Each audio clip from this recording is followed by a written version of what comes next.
Welcome students. In our last video we have completed exercise 14.2. Now in 14.3 we will discuss about the graphical representation of data. हम यहाँ पे discuss करेंगे कि किसी भी data को ग्राफ में किस तरीके से रिप्रेजेंट किया जाता है। तो देखिए इसके लिए हम यूज़ करते हैं तीन तरीके के ग्राफ्स। एक होता है बार ग्राफ, एक होता है हिस्टोग्राम जिसमें कि कुछ लेंथ्स दी हुई होती हैं, पर्टिकुलर एक इंटरवल होता है, और थर्ड वन होता है फ्रीक्वेंसी पॉलीगन। तो देखिए बार ग्राफ किस तरीके का होता है कि आपको दो वैल्यूज़ दी हुई होंगी, एक को आप एक्स एक्सिस पे, एक को वाई एक्सिस पे रिप्रेजेंट करोगे और इस तरीके से हर एक वैल्यू के लिए एक एक बार आप रिप्रेजेंट कर दोगे, जो कि जिसको क्या बोलते हैं हम बार ग्राफ बोलते हैं। आफ्टर दैट जो हमारा नेक्स्ट टाइप आता है वो होता है हिस्टोग्राम। हिस्टोग्राम के लिए इस तरीके का इंटरवल दिया हुआ होता है, जैसे 2 to 5, 5 to 8, 8 to 11, इस तरीके से पर्टिकुलर गैप का एक इंटरवल होता है और इस इंटरवल में हमको क्या करना होता है, ग्राफ को रिप्रेजेंट करना होता है। हिस्टोग्राम जो होता है उसमें सारे बार्स एक दूसरे के साथ अटैच होते हैं, जैसे यहाँ 30 to 30.5 में कितना ग्राफ बनाना है, फिर इससे इस तरीके से अटैच्ड ग्राफ होते हैं।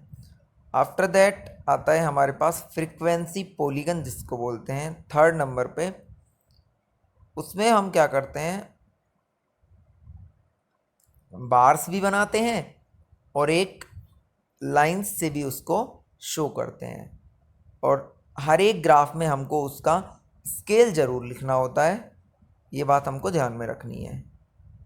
तो इस तरीके के तीन ग्राफ हमको इस एक्सरसाइज में 14.3 में पढ़ने हैं। बट आपको एक और प्रॉब्लम मिल सकती है इसमें, क्या कि हर जगह आपको इंटरवल इस तरीके से दिए हुए होंगे हिस्टोग्राम में 0 to 10, 10 to 20, 20 to 30, लेकिन कुछ कुछ क्वेश्चंस में ऐसे भी मिलेंगे आपको। फॉर एग्जांपल मैं आपको बता देता हूँ, जहाँ पे जो सीक्वेंस है वो प्रॉपर नहीं है। फॉर एग्जांपल ये है 118 to 126, फिर ये 126 से स्टार्ट नहीं हो रहा, अगला ये 127 से स्टार्ट हो रहा है। तो ये जो पार्ट है, इस तरीके के क्वेश्चन में हमको क्या करना पड़ेगा, इस इंटरवल को इक्वल करना पड़ेगा। उसके लिए हम क्या करते हैं कि ये जो पहले वाला है इसमें से तो 0.5 माइनस कर देंगे और आगे वाले में 0.5 प्लस कर देंगे। फॉर एग्जांपल ये हो जाएगा 117.5 और ये हो जाएगा 126.5। तो इस तरीके से हम इनके सॉल्यूशंस करेंगे। तो मैं अभी स्टार्ट करता हूँ एक्सरसाइज 14.3। 14.3 का फर्स्ट क्वेश्चन है, a survey conducted by an organisation for the cause of illness. एक ऑर्गेनाइजेशन ने एक सर्वे किया किस वजह से, कि किस किस बीमारी की वजह से कितनी वुमेन्स की डेथ होती है between the age of 15 to 42 year. तो देखिए वहाँ पे एक तो कॉज दे रखे हैं एक कॉलम में कि रिप्रोडक्टिव हेल्थ की वजह से, न्यूरोसाइक्ट्रिक कंडीशन की वजह से, इंजरीज की वजह से, और दूसरी साइड दे रखा है उनका रेट। इसको हमें फर्स्ट वाला पार्ट है present the information given above graphically, कि ये जो इन्फॉर्मेशन दी गई है इसको ग्राफिकली हमें क्या करना है, रिप्रेजेंट करना है। तो देखिए इसको हम ग्राफिकली रिप्रेजेंट करेंगे तो एक्स एक्सिस पे तो हम ये कॉज लेंगे कि किस किस रीज़न की वजह से हुआ है, और वाई एक्सिस पे इसकी वैल्यूज़ लेंगे। तो देखिए यहाँ पे जो ये ग्राफ बना हुआ है कि एक्स एक्सिस पे तो कॉज लिए हुए हैं और वाई एक्सिस पे क्या लिया है, जो अपनी रेट है परसेंटेज रेट वो ले रखी है। तो रिप्रोडक्टिव हेल्थ का परसेंटेज कितना है, 31.8। तो रिप्रोडक्टिव हेल्थ वाला जो बार बनेगा वो 31.8 पे बनेगा। ऐसे ही न्यूरोसाइक्ट्रिक कंडीशन का 26 के समथिंग है, इंजरीज का 10%, उसके बाद ये एस्कुलर कंडीशन का 4%, ये भी 4%। इस तरीके से जो भी बार हैं वो बना दिए और ये हमारा हो गया graphical representation. After that it is asking that which condition is the major cause of women's death. सबसे ज़्यादा डेथ किस कंडीशन की वजह से होती है, तो वो है रिप्रोडक्टिव हेल्थ कंडीशन, क्योंकि सबसे ज़्यादा परसेंटेज है इसका। थर्ड में पूछा है try to find out with the help of your teacher any, ये तो एक्टिविटी बेस्ड है तो इसको छोड़ दीजिए। नेक्स्ट हम देखते हैं सेकंड क्वेश्चन।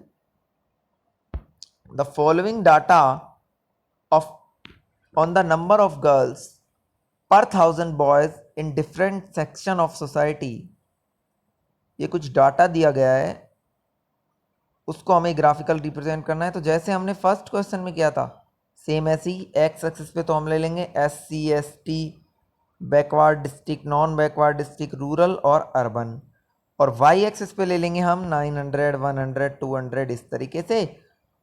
तो उसकी फिर SC का बार ग्राफ अलग, ST का अलग, इस तरीके से हमें क्या बनाना है, बार ग्राफ बनाने हैं। ठीक है, उसके बाद जो हमारा थर्ड क्वेश्चन है, given below are the seats won by different political parties, ये कुछ पॉलिटिकल पार्टीज हैं ABCDEF, इन्होंने कितनी कितनी सीट्स जीती हैं इस बात का एक रिकॉर्ड दिया गया है, उसको हमें ग्राफिकल रिप्रेजेंट करना है। फिर सेकंड में पूछा है विच political party won the maximum number, तो कौन सी पॉलिटिकल पार्टी को सबसे ज़्यादा सीट मिली है, A वाली पार्टी को। अब हम इसको ग्राफिकल रिप्रेजेंट करेंगे तो एक्स एक्सिस पे तो लेंगे ABCDEF और वाई एक्सिस पे लेंगे नंबर ऑफ सीट्स को।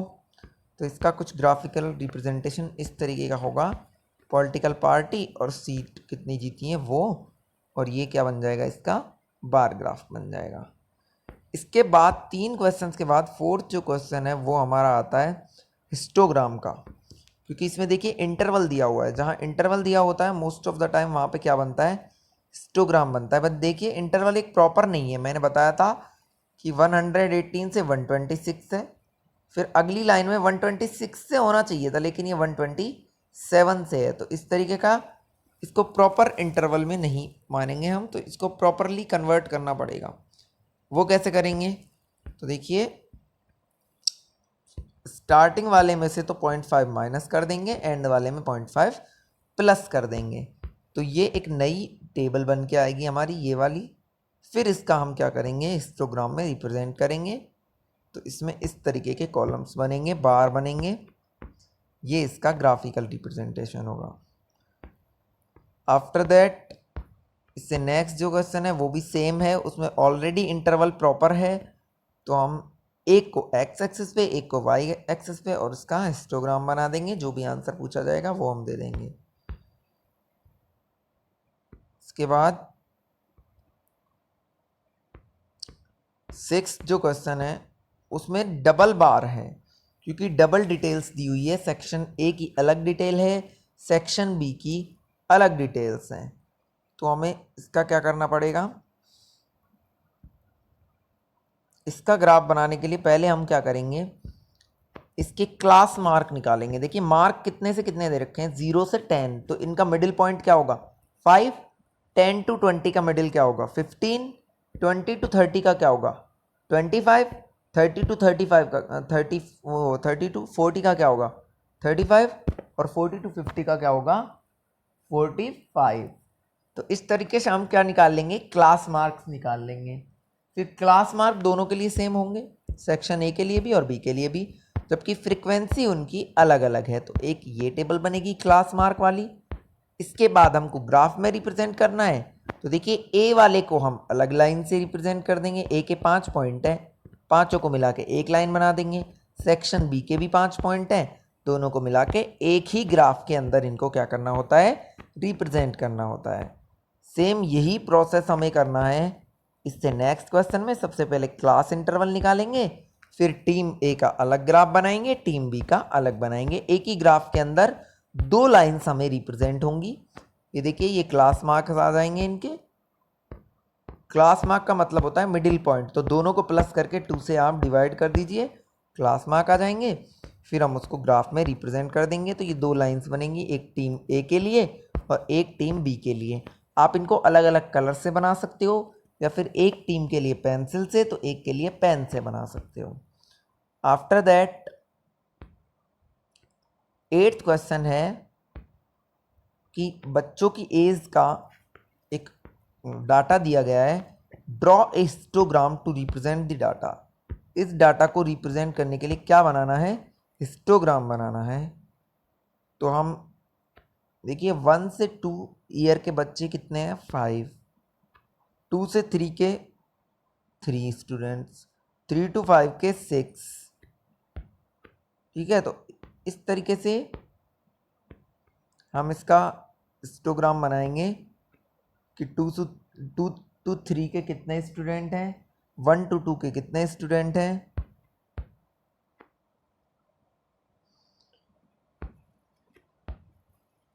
तो इस तरीके से हमारा जो ग्राफिकल रिप्रेजेंटेशन होगा वो कुछ इस तरीके से आएगा।